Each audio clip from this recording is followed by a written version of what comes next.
Good afternoon. I'm Dr. Allison Arwady, Commissioner at the Chicago Department of Public Health. Today is Tuesday, January 4th, 2022. Happy New Year. We are here, as always, to take your COVID questions, and we've had a lot of questions coming in. We will start, as always, with looking at the dashboard, chi.gov/COVID-. I encourage you to look at it right along with us. You can put your questions directly into the box below or use the hashtag AskDrArwady on either Facebook or Twitter. We're at a different time today, 1 o'clock, because at 11 we were doing a press conference with the Chicago Public Schools and the Chicago Department of Business Affairs and Consumer Protection. So we'll review some of the data that we looked at in that press conference, and then obviously get right into your questions. So let's start off with the dashboard. As you can see, we are averaging the highest number of cases that we have had to date here in Chicago, 4,591 per day. You see that that's up 7% from a week ago, and high, right? Hospitalizations, similarly high. In terms of new hospitalizations, we're averaging 110 Chicagoans newly hospitalized each day. That's up another 22%. And just for some context, some people were asking about this number versus how many people are in the hospital. On the main dashboard, this is your most up-to-date new admissions for hospitalizations. And if you look up here under latest data, which is where you can get a lot more information about breakthroughs and variants, et cetera, under hospital capacity here, I'll just show you how to do this. You can click and really see not just how many new people are being admitted to the hospital, but what do the numbers look like right now in terms of beds filled in Chicago hospitals with COVID patients. So if we look at this, and you can hover and see, we are averaging here 1,142 people with COVID in non-ICU beds in Chicago hospitals right now, and that is the highest that we have seen to date in the pandemic. Certainly concerning. Most of that is driven by unvaccinated people, which we'll look at in a minute. We do still have 18% of our non-ICU beds available across the city. When we look at ICU, again, this is capacity. Here too, you see that the number here is averaging around 274. The highest we've been since the surge last winter. We do have 12%. This has been hovering between 12 and 14% of ICU beds available. So certainly concerning in terms of seeing these increases. You can similarly, if you want to see what's happening with ventilated patients, that data is available. And we continue to talk really daily with hospital partners and really need folks to get vaccinated, not take unnecessary risks right now. So just to return back to the main dashboard here, we are doing about between 9 and 10,000 vaccinations a day. Over the last week, the tests are at 24,000, which is down. A lot of that is because of holidays, so we'll expect that to come up. But with the lower tests being performed, the positivity rate is also really up here, 23.6%, up from 13.6% a week ago. And there are many places in the country that are significantly higher than this. I was looking at New York City, and they're at almost 35%. This morning. Some of that also is because we estimate approximately half of the tests at this point are the rapid antigen at-home type tests that typically don't show up in this data. So that also drives positivity up. If you want to see what's happening with vaccines, obviously you can click here. We're just about at 77% of our 5+ have had a first dose. If you want to look and see what's happening by different age group, people in their 50s, the most vaccinated, can continue to explore. You can look by zip code, you can look at cases, hospitalizations, deaths, et cetera.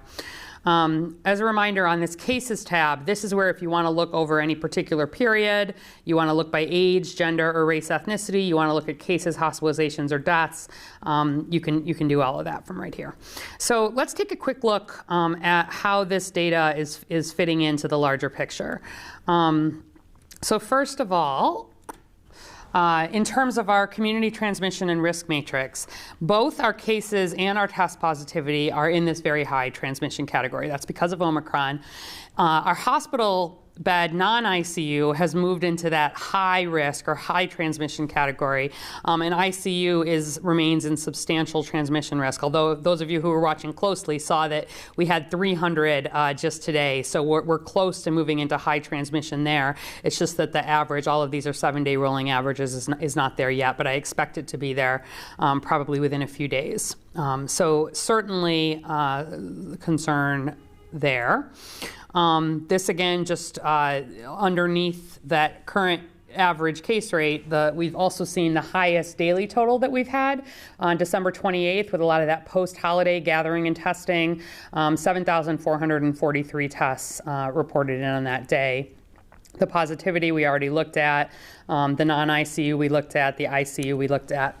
So a lot of you continue to write in suggesting that the vaccine is not helping. It's not protecting people against infection. And I just want you to look at this data because what we have seen is that there are definitely more breakthroughs with the Omicron variant. You can see that week of December 11th. See how sharply we see an upturn in all three of those lines there? But the red line are Chicagoans who are unvaccinated. The diagnosis rate of COVID, weekly per 100,000. And then the light blue line, Chicagoans who are fully vaccinated, the dark blue, vaccinated and boosted. Yes, more breakthroughs in those bottom two lines, but many more still, a big difference between the unvaccinated and the vaccinated. So just since Thanksgiving, just in Chicago, unvaccinated being diagnosed with COVID, more than twice the rate of vaccinated and 3 times the rate of vaccinated and boosted. Remember, you can't spread COVID unless you get COVID, and also people who have been vaccinated, even if they do get COVID, their time that they are potentially infectious is shorter. So for both of those reasons, it remains important from an infection standpoint to be vaccinated. But even more importantly, these vaccines continue to be so important against protecting against hospitalization. I just showed you data that our hospitalization rates, unfortunately, are breaking some records here in Chicago. But look at this graph. That increase that we're seeing is virtually all in the red line, in unvaccinated Chicagoans. And again, just since Thanksgiving, unvaccinated Chicagoans being hospitalized with COVID at 5 times the rate of vaccinated Chicagoans and 9 times the rate of vaccinated and boosted Chicagoans. This is all ages. So get your booster if you haven't. Obviously get your vaccine if you haven't. I wish that we didn't have so many unvaccinated Chicagoans because our numbers would be even lower. And for those of you who are wondering, why are we requiring vaccination in certain places? It's because the most important thing for protecting our city, for keeping the hospitals open, et cetera, is getting people vaccinated. COVID deaths also very much being driven by unvaccinated Chicagoans here, same line. Unvaccinated dying at COVID more than 5 times the rate of vaccinated and 9 times the rate of vaccinated and boosted Chicagoans. So, again, we've had 0 deaths as a direct result of people getting vaccinated with COVID here in Chicago. I continue to see a lot of misinformation about COVID vaccines not being safe or killing people. We've not seen that. Nothing that CDPH or the Cook County Medical Examiner has seen at this point, but what we have seen are thousands of unnecessary deaths as a result. Related to kids, because a lot of you have had questions about that, and there's a lot of conversation about schools today. As expected, with the increased post-holiday testing before coming back to school, we saw this increased COVID case diagnosis rate. You see in the blue there, that's age 0 to 17. This is right off the dashboard. I want to highlight that increase is not when kids are in school, right? This is what we see. It's not being in school that tends to drive this. It's what we're seeing in the community and when people are gathering. So we would expect to see a rate this high because kids are less vaccinated. Very good news, and a number of you wrote in with questions wanting to know more about what do child hospitalizations look like? What are the numbers? And so we pulled this. Child COVID hospitalizations remain very rare. We've got about 550,000 children in Chicago, a little more than 500,000. We're averaging just 7 hospitalizations daily for children aged 0 to 17 from COVID. It's that blue line on the bottom. You can see, again, older people, especially over 80, very much driving a lot of that recent increase in hospitalizations. And by the numbers, if we looked sort of since Thanksgiving through the end of December there, very few Chicago adolescents, and then even fewer younger and vaccinated children have been hospitalized recently with COVID. So since Thanksgiving, again through late December, just 55 COVID hospitalizations in children 5 to 17, and 46 of those kids were unvaccinated. So in the blue line here, the solid lines, shows you the rate of hospitalization in unvaccinated 12 to 17-year-olds, by far higher than the other groups. The dark blue, you can see unvaxxed 5 to 11-year-olds, quite unlikely still to be hospitalized. And then in the dotted lines, we didn't at this point have a single hospitalization in a vaccinated 5 to 11-year-old, and very few in a vaccinated 12 to 17-year-old. And where we do see, again, these breakthroughs, it tends to be in children with really serious underlying conditions who, may be being treated for cancer, et cetera. But even before a vaccine was available, we weren't seeing a lot of serious outcomes in kids. And with the vaccine available, this becomes even fewer bad outcomes. So there were also no deaths in children over this time period. And so we got a good question, how does this compare to influenza?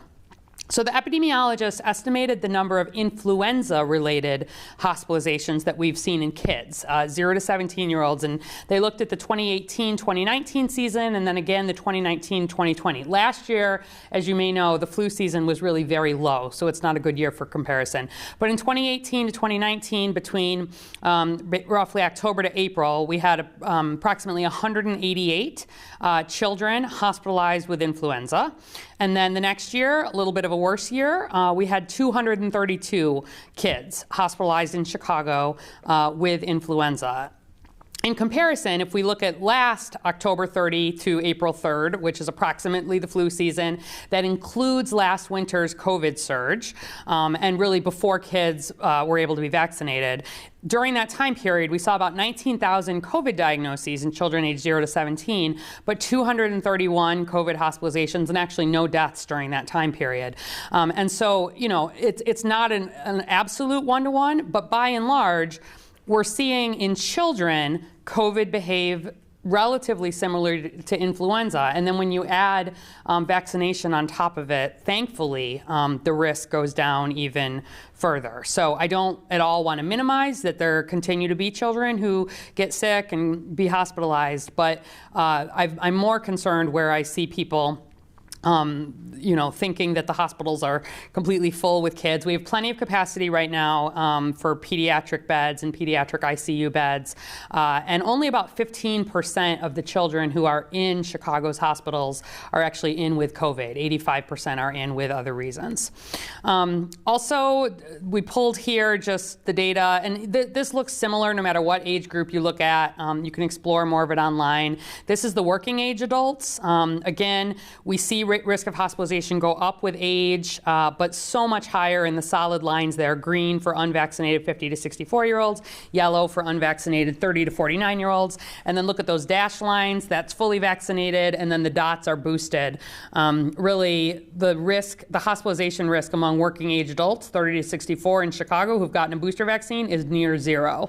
1,250 COVID hospitalizations in this age group since Thanksgiving, just 3% of them fully vaccinated with a booster dose. And look at this comparison. Unvaccinated Chicagoans 30 to 64, 35 times as likely to be hospitalized with COVID than vaxxed and boosted adults of the same age. So, we could go on, but no matter what you're looking at, infections, hospitalizations, deaths, we see this same pattern. And I don't know, if this doesn't convince you to get vaccinated, I'm not sure what would. We are a little bit above the national average in terms of booster doses here, but nowhere near where I'd like us to be, especially given the surge. About 39% of Chicago over 18 has had that booster dose, about 60% over 65, and I'd like those to be much higher. We're doing pretty well on kids. You can see we're outpacing the national average between 9 and 11% in terms of first dose and second dose. Red is Chicago, blue is the US, but still a ways to go. There is definitely vaccine available. Someone written in with a question. We've already gotten almost 300,000 doses of pediatric vaccine, which is enough for all the kids who are age eligible at this point. 72% of those have gone to providers, doctors' offices, et cetera, 27% to pharmacies. We've got 205 sites actively vaccinating with pediatric vaccine in Chicago, and through those sites we've already sent 663 orders. So it is definitely available. I talked this morning a little bit about the layers of defense against COVID-19 in schools. Some of you have heard me talk about the Swiss cheese model before, where the idea is you want to stop the virus from getting through. It's not about one factor. It's about layering these levels of Swiss cheese. And as the community transmission increases, you get more holes. So the virus is more possible to kind of move through the Swiss cheese and infect somebody. But as you vaccinate, you get fewer holes in that defense. So that is the most important thing in terms of stopping it. But then in addition, you get more protection when you add on to that masks, you add on to that distancing, you add on to that screening and testing, you add on to that environments and effective ventilation. And so really there are potential holes in the defense in every one of these layers. No one intervention is going to be perfect, but you layer them together and you increase success. Some of you were also asking about where you can read some more about why we keep saying that the risk of COVID is lower when kids are in school versus out of school. And this is, if you just Google this or look it up on the CDC website, this really goes over a lot of the data that we have available.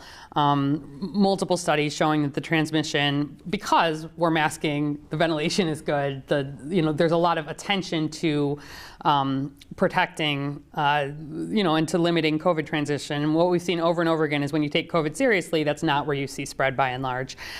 So as long as strategies remain in place in schools, we've seen that transmission is lower. And you've heard me talk about that right here in Chicago. Finally, I'll just remind you, as always, chi.gov/COVIDvax or 312-746-4835. Call if you're having trouble finding a vaccine, you want to sign up for at home. Last I looked, we were fully signed up this week. We still had some slots available next week, and plenty, after that. I think we're doing the most at-home vaccines we've ever done now. We're doing them 7 days a week into the evenings, and continue to see good uptake there. So let's go ahead and turn to your questions.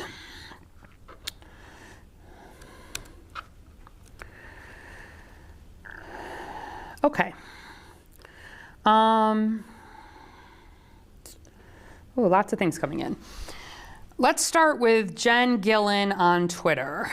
Do we know what are the chances or rates of reinfection with Omicron? So Jen, if you're asking about what are the chances of Omicron sort of versus prior strains, yes, we do have some data on that. There was a UK study that found, and this was first seen in South Africa, but really replicated in the UK, that unfortunately people were 5 times as likely to get reinfected, meaning they had COVID in the past. They were 5 times as likely to get infected again with Omicron as they had been with prior variants, with Delta, Beta, et cetera. And so the chances, unfortunately, especially if people are just depending on earlier infection and haven't been vaccinated, are about 5 times what they were. So I hope that helps. And then Jen is also asking, for a vaccinated and boosted person who tested positive, do you recommend 2 negative tests before feeling comfortable being with people after isolation? And what kinds of tests? Okay, so this is a vaccinated and boosted person who tested positive. Do you have to test before you come out of isolation, and what kind? So first of all, if you're vaccinated and boosted, chances are you've probably had quite a mild infection to start with. I hope that's true in your case. Remember, you need to isolate for 5 days. This is for the general population, regardless. Even if you didn't have symptoms or your symptoms were very mild, you have to isolate 5 days. And then if you're still having symptoms, you need to stay isolated up to 10 days. You don't need to have a negative test to come out of isolation, particularly if you're vaccinated or boosted, because we see lower rates overall of infection, shorter times of transmission. And the data that CDC, when they really looked at, we talked about this last week, how with Delta and then with Omicron, everything's been speeding up. The incubation period is shorter, the time that someone infectious is shorter, and therefore the quarantine period, as long as people have recovered, can be shortened. Really, after 7 days, especially if your symptoms are better, there's like no evidence that you're still transmitting COVID. But if you did want to get a test, please don't get a PCR. Use a rapid antigen test. Why? Because the rapid antigen test is the one that will look to see, do you have a high enough COVID level that you are potentially infectious now? A PCR test, remember, can pick up sort of traces of the virus for a long time, even if that virus is dead, even if it's not potentially transmitting. We sometimes see PCR tests stay positive for weeks, even after someone has been infected, but that is not live COVID that you can grow on a plate that is spreading. So there is no recommendation that you need a negative test. I would say if you want to feel extra secure, wait 10 days, but really after 7. Honestly, if your symptoms are good, especially vaccinated and boosted, I wouldn't have concern. But if you want to take a negative test and feel reassured about that, don't use a PCR. Use an antigen test, and that would be one of the rapids. Okay. So let's see some testing questions here. Alexandra Deanne on Facebook says, if I had a COVID exposure and I'm taking multiple at-home tests, when am I in the clear? All right. So if you are vaccinated and boosted, or at least up to date with your vaccination is what we've been saying. So if you haven't had a booster but you're within that 6-month period, assuming you're vaccinated and boosted, you don't need to quarantine, first of all. And I would recommend, if you're taking multiple at-home tests, the recommendation is 5 days later, take a test. But if you have taken one at 5 and it's negative and you're feeling good, chances are very good that you're not going to have any more issues there. I think if you're being extra careful there, if you wanted to test again, at 7 even, sometimes people look at 3 to get an earlier sense of things. But if you're going to do it once, do it at 5, and I'd feel good about that. I honestly, if you've had an exposure, you're vaccinated and boosted, I don't think that there is any need to be testing, frankly, past about 7 days. You want to be extra careful. You can do it at 10. But just with what we're seeing, I would consider you really in the clear. If you're not vaccinated or boosted, I certainly have a much higher concern that you could get infected. Definitely, ideally, you'd be seeking out that test at 5, and I would do it again, at the 7, potentially at that 10. All right, Connie Zhang from Facebook is asking, will it be a problem that the at-home test won't be captured in the data once households receive free at-home tests from the federal government? Yeah, good question, Connie. So it won't be a problem because already we know that we don't capture a lot of at-home tests, and it's actually we know that we've never captured all of the COVID, right? There's sort of this fiction that you're counting every single case of COVID. When epidemiologists are tracking diseases, we don't typically, especially for common diseases, which frankly COVID is a relatively common disease at this point, you don't have to count every single case. What you have to do is sort of understand how patterns of testing layer on to patterns within the community. It is important that we're counting cases where we're seeing outcomes. So like, look at influenza. We do not count every single case of flu that gets diagnosed in Chicago. We don't need to. What we do is sample from emergency emergency departments and outpatient providers across Chicago throughout the flu season. Every week we're looking to see, taking a sample, what's positive, what's not, what strain, doing extra testing behind the scenes. And then we are counting people who get sick enough to get into the hospital, to get, to go to the ICU, to die from influenza. And that data, as long as you're collecting it in ways that are similar and sort of shared and understood across jurisdictions, you can use it to compare what we're seeing with flu in a given year. So COVID is similar, where we will continue to very closely monitor hospital, ICU, et cetera. We already know about half of the testing happening in the US is happening more through at-home tests. And that's one of the reasons why you're seeing positivity go up, not just here, but around the country. People more likely to be seeking those out-of-home tests. In some cases, they have symptoms. Some cases, they're wanting to confirm at-home test results, which you don't need to do that right now. Any positive is positive. But please rest assured that there are, whether we're looking at wastewater surveillance, there's a lot of different ways that we are already using and will continue to use to monitor COVID and understand what's happening with it. Keep doing that behind-the-scene testing on variants, et cetera. Good question. Okay. We've got a couple of questions here about kids and vaccines. So Rivka Hazinski on Facebook says, is the two-shot regimen for age 5 to 11 equally protective to vaxxed and boosted adults? And then Tiffany says, how well protected are children with 2 doses or the newly vaccinated protect against Omicron, as the CDC wants us to get boosters? Okay, right. So yeah, these are similar and good questions. So 5 to 11-year-olds that have just had their 2 shots are good. They are as protected as vaxxed and boosted adults. What happens is over time, we see the antibodies start to wane a little bit after vaccination. And so not just kids, but adults too. If you just decided to get your vaccine, in the last few weeks, you're good. You don't need to get a booster yet, and the protection really is just as good.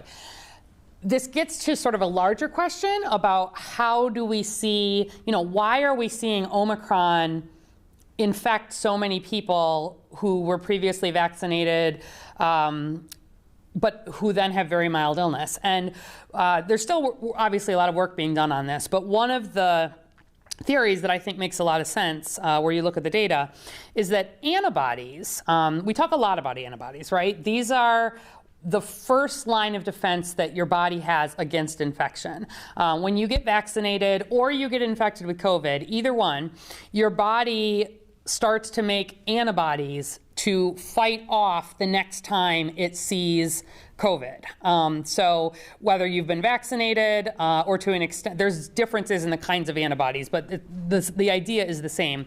Your immune system learns the lesson, develops these antibodies so that the next time you're exposed to COVID, those antibodies sort of fight off the infection and typically will keep the cells from getting infected, okay? What we see is that over time, the antibody levels that you can detect in somebody's blood will drop off. And Omicron is moving so quickly that what we're seeing happen is that if those antibody levels have not been sort of boosted back up relatively recently, meaning somebody has very recently had COVID, very recently been vaccinated, gotten a booster, what we're seeing is that the cells, especially in the nose area, can still get infected. There's just the antibody levels can't quite come because it's moving so quickly, and you get infected cells. So someone is infected, they'll test positive, they could potentially be spreading. But antibodies are not the whole story when it comes to immune protection. And in fact, some of the T cells, there's other parts of the immune system that come along afterwards. Antibodies try to stop infection entirely. T cells and some of the other pieces actually kill cells once they are infected. So what they think is happening with Omicron is it moves so fast, unless antibody levels are high, you can get infected, meaning you can have a positive test, but then your immune system, the rest of your immune system comes in, can actually kill off the infected cells before there's a chance for the virus to replicate a lot. And as the virus replicates, that's when it gets down into your lungs. That's when it tends to make you seriously ill. And so that's one of the theories for why we're seeing more tests, but not big increases in terms of people being hospitalized. So I hope that helps. And then, okay, number of booster questions here. Very concerned COVID teacher on Twitter says, how do we know that it is safe to keep getting boosters if the vaccine trial only looked at people who got 2 doses? Good question. The trials have continued, and the boosters that have been recommended have all been done with trials. So there have been, there are never vaccines of any kind that are approved or authorized by the FDA without the trials. So if you want to look, you can look up the exact numbers of how many people were boosted at what point, how were they followed. And that's how, for example, we were able to have data that showed in the UK, again, for example, in some of the trials, and then even in the real world there, you saw the protection against Omicron fall from like 80% to something like 30% in people who had had Pfizer, but then after getting boosted, it jumped back up to about 75%. And that was for infection, not hospitalization. So yeah, like the vaccine trials, safety and efficacy have absolutely looked at boosters. So I hope that helps reassure you. Z on Twitter says, is the booster shot the same as a 3rd shot of Pfizer, or is it something different? Okay, good question. When we say booster, that means in most cases a 3rd shot. So if you got 2 shots of Pfizer in the past, and now you got a 3rd shot of Pfizer, that was your booster. If you got 2 shots of Moderna in the past, and now you got a 3rd shot of Moderna, that was your booster. If you got J&J in the past, and now you got a 2nd dose, ideally of either Pfizer or Moderna, that is your booster. So it means, all booster means is after finishing the primary series. So if you got your 3rd Pfizer shot, you're good, you're up to date. Okay, Marianne Hanlon-Newman on Facebook says, fully vaccinated, 2 shots, but not boosted yet. Got a mild case of COVID over Christmas, probably Omicron, fully recovered, good. Now, do I get the booster ASAP, or do I wait a month or 2 or longer? Do the protection, can I string out the protection longer that way? Okay, we've been getting this question a lot.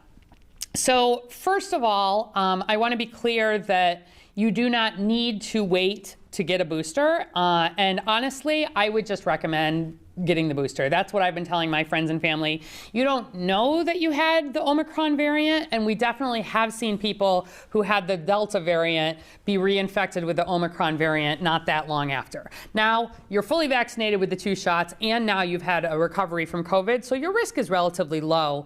But I personally would, just with the amount of COVID that's around right now, not knowing for sure which kind of variant you had, et cetera, I would recommend just honestly getting the booster at this point. I think it's very hard to know what things will look like 3 months from now, 6 months from now, 9 months from now. But right now, I personally would get it. If you decide to wait, I wouldn't wait more than 3 months, okay? Because that's where we really do start to see antibody levels start to fall back off. And the sort of stringing out the protection, I think there's too many unknowns about that. So it's really your call. You're at low risk if you're vaccinated and you've just recovered in any case. For me, in my world where I'm in contact with a lot of people, I would probably just go ahead and get a booster. You don't have to wait except the 10 days right after you've been diagnosed with COVID. Okay, we've got some questions about the vaccine requirement for public indoor settings. Charlene Thatcher from Facebook is saying, is this a permanent decision in order to get in anywhere in Chicago? So no and no. And just to kind of remind you, if people want to read about what's happening with the vaccine requirement, go to chicago.gov/COVID. There's lots of frequently asked questions. You can read the actual health order. It is not to get in anywhere in Chicago, for starters. It's only in these higher risk settings that are more optional, frankly. So it's to go in and sit and eat in restaurants, take off your mask, etc. You can get takeout, you can go in and out, you can go into the grocery store, fine. But if you're going to sit down, take off your mask, you need to be fully vaccinated. It's also the case in gyms that we know have been higher risks, and masks are not always as adhered to perhaps as they should be, and we've seen outbreaks. And then in entertainment settings, again, where food and drink is being served and masks are coming off. And it is also not a permanent decision. This is in place while we get through this surge. When we see those numbers come back down, when, per the CDC, we come out of that elevated risk, when our hospitalization numbers are back down, we would also remove this vaccine requirement. So I hope by then we've got more folks vaccinated, but that's what's in place. Diamond Ray from Facebook says, so why is this COVID vaccine mandated, but the flu shot or others are not? So first of all, the vaccine is not mandated. You do not have to get a COVID vaccine. You can continue to do all of the essential things in your life. But to do some of these more optional fun things right now, you have to be vaccinated. Why is that? Because even though COVID is behaving similar to the flu in children, boy, does it not behave similar to the flu in adults, especially unvaccinated adults. Did you hear when I just said that we've broken the record for number of people hospitalized right now in Chicago with COVID-19? We cannot run the risk of overwhelming our healthcare system. And frankly, if we didn't have a vaccine available and we had numbers like we have right now, we would have already overwhelmed our health system. And you look at New York, and that's the same there. So the COVID vaccine is mandated right now because COVID is hospitalizing and killing a lot of people right now in Chicago, and it is threatening our healthcare system. And so that's why it is required while we get through this surge. And again, only for these optional settings. Eva Kindhart-Cookson on Facebook says, I had anaphylaxis after the first vaccine injection. I have a letter from my doctor stating I'm allergic. Okay, and I cannot receive another dose. Will they accept my letter, meaning the restaurants? Would it be up to individual business owners? Who would I talk to about this? Yeah, good question. This actually is addressed in the frequently asked questions, so take a look for the details. But bottom line is we've been clear that anybody who has a medical or a religious exemption, if that religious exemption has actually been reviewed, like it's from an employer, you have an official exemption, you can bring proof of that, but you also have to have a negative COVID test within 72 hours. So in your case, and that is, I mean, if you had that is exactly the setting where you shouldn't be vaccinated. There's very, a lot of people think that I have this underlying condition, I'm worried about this, I shouldn't get a vaccine. Really, the one setting where we do not recommend getting a COVID vaccine is anaphylaxis, if you don't know, that's a life-threatening allergic reaction. So you've got, have that note from your doctor. I would take a picture of it and have it available, and you would need to have a negative COVID test. And there's details online if you want to read some more about that. So thanks for that question. All right.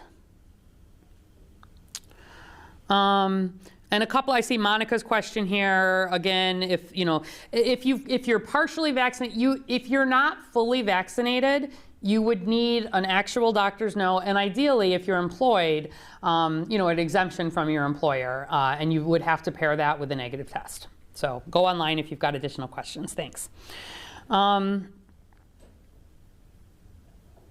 Okay, Mary Rodriguez on Facebook says, if I'm boosted, but I test positive on a PCR test, but negative on an antigen test, should I still assume I'm contagious and quarantine? So, Mary, when you're seeing differences between different kinds of tests, most of the difference there is depending on when in the infection you are testing. If people are hearing nothing else, no matter what kind of test you are taking, I want you to consider any positive COVID test right now in Chicago to be a positive COVID test. I want you to isolate for 5 days from when your symptoms started, or if you didn't have symptoms, which maybe that was your case, from the day that your test came back positive. Chances are good that if the antigen test is negative, you're less likely to be infectious, but I am not going to tell you not to isolate, because none of these tests are 100%, and I want you to treat it as a positive and isolate for 5 days. If your symptoms have resolved, you're good at that point. You don't need to take a test to sort of prove that you're negative in any way. So I hope that helps. Jessica Ann on Facebook says, are we discussing the need for remote learning to stop the spread? So I would strongly encourage you, at 11 o'clock today, CEO Pedro Martinez from CPS and I, as well as the Business Affairs and Consumer Protection Commissioner, Ken Meyer, did a press conference. And a lot of the questions, a lot of the focus was about, why are we not moving to remote learning? So we are discussing it a lot. Please go look at the press conference if you want to really see in detail some of this. It is available on the CDPH Facebook page. And there has, of course, been a lot of discussion about remote learning, but what we come back to over and over and over again, and that's why I shared that link if you want to look at some of the actual studies, is that we don't see an increased risk from being in school. Will we see cases? Yes. Is that a reason to close school? No, because in school is not where we are seeing the spread. And what we've seen is that with the mitigations in place, with the masks, with the cohorting and all the thoughtfulness around limiting additional exposures, with symptom screening, with testing, and then with the ventilation work, and then most importantly with ventilation, with vaccination. Before we had vaccine available, we already were not seeing a lot of additional spread. So there will be schools, I am sure. We talk every day, not just to CPS, but to the Archdiocese. We talk to the charter schools. We talk to the Lutheran schools. We talk to the Orthodox Jewish schools. Like, they're in person right now, and for operational reasons, they may need to switch whole schools, certainly classrooms, to remote if you've got too many teachers out, you've got too many staff out, and that makes sense. But in terms of saying that we want to move an entire district or an entire city to remote learning, that actually, where you look at the science behind this, it's really not supported. And in addition, part of the reason why we were sharing some of that data around children and their risk of hospitalization and death, and fully vaccinated adults, working age adults, and their risk of vaccination or death, is that both of them are really low. And where you're doing risk benefit and thinking about all of the negative impacts that we have seen, where remote learning is just not as good, especially when you're thinking about the whole health of a child. That's why. But check out the press conference if you want to see more discussion about it. Okay, Andy V on Twitter. I'm going to take this question just because there's a lot of things to clear up in this question. So I'll read your question as is and take them one at a time. So Andy V writes, why is Chicago enforcing a COVID vaccine mandate for children when the vaccine is under EUA and was approved by the FDA for high risk only? Why are you not acknowledging the high percentage of kids who already had the virus? Vaccine risk increases in kids who had COVID. So let's take these one at a time. First of all, there is not a COVID vaccine mandate for children. There is a requirement, just like for adults, that if you want to do these optional, yes, more fun things, but that are higher risk, because masks are coming off and you're in higher risk settings, they would need to be vaccinated, but there is not a mandate. Secondly, this thing about the vaccine was approved by the FDA for high risk only, no. The vaccine is authorized for all children, not high risk children. So please check the website if you want to get the details about that. And then why are we not acknowledging the high percentage of kids who've had the virus? So we actually, week after week, we show this. When we're estimating how many Chicagoans still have neither had a dose of COVID vaccine, nor have they had a prior infection with COVID. And where we look at kids, like the 5 to 11-year-olds, we estimate about 23% of them, give or take, have had COVID before, but 3/4 of them haven't. And where you look, I'm really worried because, you know, we've last time the Appies ran this, we've got something like 650,000 Chicagoans who have neither had a single dose of COVID vaccine, nor, when we actually check, you know, antibodies in blood at the population level, have they previously had COVID. I've said lots of times, my biggest concern are those folks with no protection at all. My next level of concern is people who had COVID in the past and are trying to, you know, depend that that's going to keep carrying them through but aren't vaccinated. Better than nothing, but not as good. My next level, people who have been vaccinated but haven't had COVID, the best protection is actually people who have been vaccinated and boosted. And then if they've had COVID, you know, on top of that, that is the highest level of protection. And then finally, you say vaccine risk increases in kids who had COVID. I don't know if you mean risk of side effects, but in fact, there is not a higher risk for a child to take the vaccine if they have had COVID. I have kids in my own family who had COVID and took the vaccine right away as soon as it was available. I have kids in my family who have not had COVID and who took the vaccine right away. There's no differentiation between side effects, danger, anything like that. So thanks for your question, because I think there are just a number of things to clear up there. Mike Caraselli on Twitter says, okay, 12 to 15 can be boosted, huge. Yet you go to the Walgreens website, it hasn't been updated to reflect that. And states you can't make an appointment because they're too young. You'd think the leaders of the US would call the leaders of the corporation to make these small changes. I guess they want this to continue. Okay, Mike, so let me just clarify. The FDA has given the go-ahead for boosters for 12 to 15-year-olds. But before that actually becomes practice in the US, the CDC signs off on it too. We have a double process here.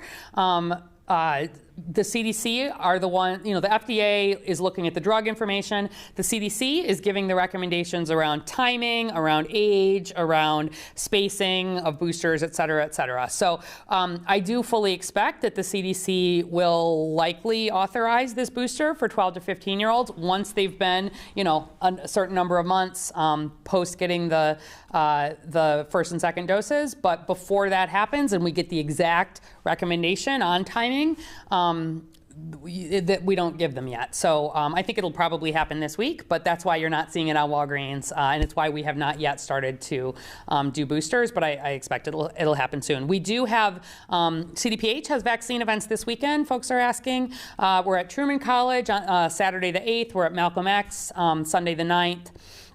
And if the CDC has given the go-ahead for 12 to 15-year-old boosters, we will have them available there. But remember, you've got to be, we'll see what the CDC says, 5 or 6 months post that first and second dose of the Pfizer vaccine. So if your child more recently had COVID, they don't need had a COVID vaccine, they don't need the booster yet, okay? Just to be clear. Carol Garcia Martinez from Facebook, what if we lost the vaccine card? How do we recover that? If you go to chi.gov/COVIDvax, there's lots of directions there. There's a number of things that you can do.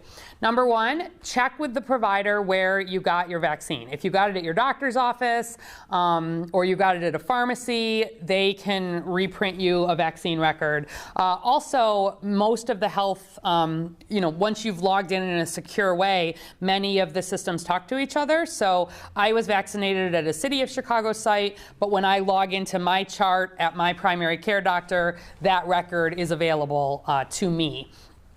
Similarly, there's something called Vax Verify.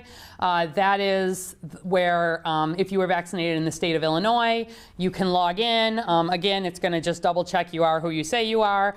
You can pull your records down from there. All else fails, we do have an email address, and we will help you figure it out. So go to the website for more information, but we will help you. And if you don't have internet access, although you're watching me, so you should, you can always call our number, 312-746-4835, and they will also help talk you through the process. Lynn Taylor from Facebook, do you know why Pfizer gets approved before the others all the time? Oh, that's a good question. So the main reason is that their trials from the beginning were earlier. They were, all of these companies were basically, as their products were sort of coming through the studies with good results, they would sort of move on to the next stage. And Pfizer wasn't necessarily first at the beginning, but we saw some other candidates. Like Merck had a vaccine candidate that, you know, never even made it into any serious level of because it didn't have good efficacy, didn't make it into high levels. But it's that they just all along were first in terms of having the data that met the requirements that the FDA had set, that the CDC had set. And it's not that the other vaccines are inferior in any way. It's just that by the time their compounds were ready, their number of people were enrolled in the trials, they had the amount of follow-up that was needed. It just took a little longer. Okay. So we're just about at time here. Just maybe quickly to end on, Jose Laque from Facebook says, if someone got 2 shots of Pfizer 6 months ago, is this person still vulnerable to Omicron? So if it's been 6 months since you had your Pfizer vaccines, I would recommend getting a booster. Please be reassured that you are, especially if you get that booster, but even if you don't, you're very well protected against severe outcomes. But especially without the booster, you may get a breakthrough infection. It's more likely to be mild, but get the booster now if you haven't already. And I see there's a few mask questions. Alderman Cardenas is actually going to be on with us on Thursday. And we're going to talk a lot more about masks, about KN95s. The city is doing some distribution of KN95s, and some of this is with community organizations, aldermen, et cetera, et cetera. So we're going to talk quite a bit about masks on Thursday. But in the meantime, I think we'll just end. Rosara Fernandez on Facebook says, would you recommend double masking for kids right now with Omicron? So let me end on this, and then we'll definitely talk a lot more about masks on Thursday. First of all, the most important thing is that your mask, everybody's mask is on. The most important thing masks are doing are helping keep your germs to yourself, source control. So if everybody's got a mask on, that's the most important. Number 2, does this mask fit well? Especially important for kids. If you've got, you know, an adult mask and 2 of them, like, no. Kid-size masks, schools have them available. You want to have a mask that really fits your child, and you want to be, you know, tying the bands or trying the heart, like whatever is comfortable. Because the other thing is, masks work as well as people keep them on.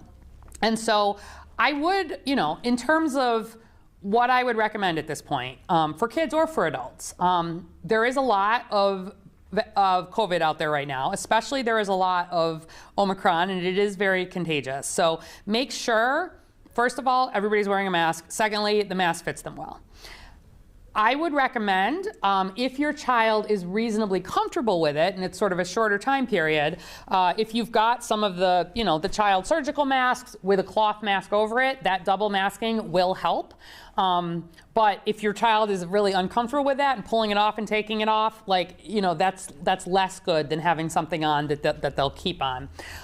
In addition, some of you are asking about sort of KN95s for kids, KN94s for kids. Yes, also good, as long as it's reasonably comfortable and the child will keep it on. So I think, you know, every child is different, every adult is different. I have some of the KN95, KN94s. I will wear those maybe for shorter time periods if I'm in a higher risk setting, maybe in a crowd, something like that. But generally for day to day, I know that I am much more easy.